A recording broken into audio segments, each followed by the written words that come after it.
যিসকলে চৰকাৰী ঘৰৰ বাবে এপ্লাই কৰিছিল বা আৱাজ প্লাছ 2024 এপৰ জৰিয়তে যিসকলে সেলফ ৰেজিষ্ট্ৰেশ্যন কৰিছিল বা সখী বাইদেউৰ জৰিয়তে যিসকলে ৰেজিষ্ট্ৰেশ্যন কৰিছিল জিঅ'টেক কৰিছিল সেইসকলে চৰকাৰী ঘৰ কেতিয়া পাব, চৰকাৰী ঘৰৰ টকা কেতিয়া পাব আপোনালোকে এইটো ভিডিঅ'ৰ জৰিয়তে জানিব পাৰিব।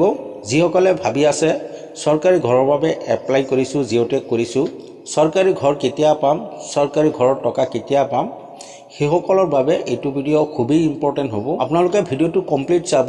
যদি ভিডিঅ'টো ভাল লাগে লাইক এটা কৰি দিব আৰু যদি মোৰ চেনেলত নতুন আহিছে তেনেহ'লে চেনেলটো ছাবস্ক্ৰাইব কৰি দিব। এপ্লাই কৰাৰ আগত চৰকাৰৰ ফালৰ পৰা এটা নটিফিকেশ্যন আহিছিল। এইটো নটিফিকেশ্যন ইয়াত চাওক দিয়া হৈছে প্ৰধানমন্ত্ৰী আৱাস যোজনা গ্ৰামীণৰ অধীনত সম্ভাৱ্য হিতাধিকাৰী চিনাক্তকৰণৰ বাবে আৱাজ প্লাছ 2024 জৰীপ অৰ্থাৎ আৱাজ প্লাছ 2024 এপৰ জৰিয়তে জৰীপ কৰা হ'ব। এই জৰীপ নিম্নলিখিত যিকোনো এক ধৰণে সম্পূৰ্ণ কৰা হ'ব। তলত চাওক দুটা ধৰণ দিয়া হৈছে। তলত চাওক দুটা ছিষ্টেমত জিঅ'টেক কৰা হৈছিল। এটা হ'ল জৰীপকাৰীৰ দ্বাৰা আৰু এটা হ'ল স্বজৰীপ।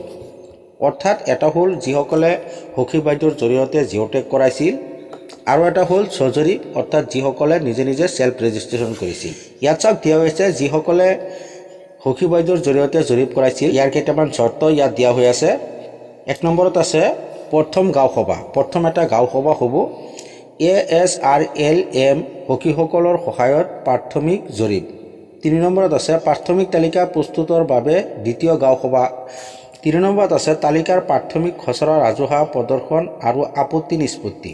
তাৰপিছত আছে বিধানসভা সমিতি পৰীক্ষা। এইটো বিধানসভাটো পৰীক্ষা কৰা হ'ব। তাৰপিছত আছে জিলা পৰ্যায়ৰ সমিতিৰ অনুমোদন। লাষ্টত আছে আৱাজ প্লাছ 2024 এপৰ জৰিয়তে পূৰ্ব পঞ্জীকৃত জৰীপকাৰীৰ দ্বাৰা জৰীপ। আৰু যিসকলে সেলফ ৰেজিষ্ট্ৰেশ্যন কৰিছিল পৰিয়ালৰ যিকোনো সদস্যই এই জৰীপ কৰিব পাৰিব। মই এইখিনি দেখুৱাই আছোঁ। আপুনি যদি এইখিনি ভালদৰে চায় তেনেহ'লে আপুনি নিজে নিজে বুজি পাব আপোনাৰ ঘৰটো কেতিয়া পাব। সেইকাৰণে মই এইখিনি দেখুৱাই আছোঁ। যিসকলে সেলফ ৰেজিষ্ট্ৰেশ্যন কৰিছিল পৰিয়ালৰ যিকোনো সদস্যই এই জৰীপ কৰিব পাৰিব। আধাৰৰ সহায়ত জৰীপ কৰাটো বাধ্যতামূলক। EKYC কৰিব লাগিব। প্ৰয়োজনীয় নথিপত্ৰ দিব লাগিব।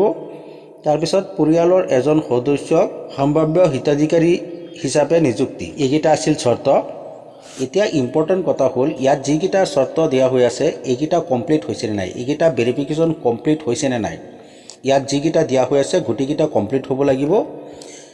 তাৰপিছত চূড়ান্ত ফাইনেল খচৰা কেতিয়া প্ৰকাশ পাব ইয়াত চাওক দিয়া আছে চূড়ান্ত পৰ্যায়। চূড়ান্ত পৰ্যায়ত কি হ'ব, তৃতীয় গাঁও সভা এটা হ'ব। তাৰপিছত আপত্তি নিষ্পত্তি কাল। তৃতীয় গাঁও সভাৰ পিছত এটা আপত্তি নিষ্পত্তি থাকিব অৰ্থাৎ এইটো এটা ভেৰিফিকেশ্যন হ'ব। পঞ্চায়তৰ দ্বাৰাতে ভেৰিফিকেশ্যন কৰিব।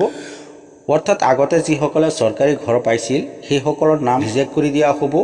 অৰ্থাৎ যিসকল চৰকাৰী ঘৰ পোৱাৰ উপযুক্ত সেইসকলৰ নামহে থাকিব। যিসকলে আগতে চৰকাৰী ঘৰ পাইছে বা ঘৰত পকা ঘৰ আছে।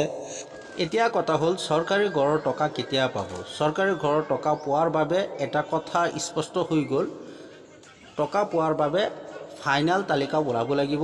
সেই ফাইনেল তালিকাত আপোনাৰ নাম থাকিব লাগিব। নাম থকাৰ পিছতহে আপুনি চৰকাৰী ঘৰৰ টকা পাব।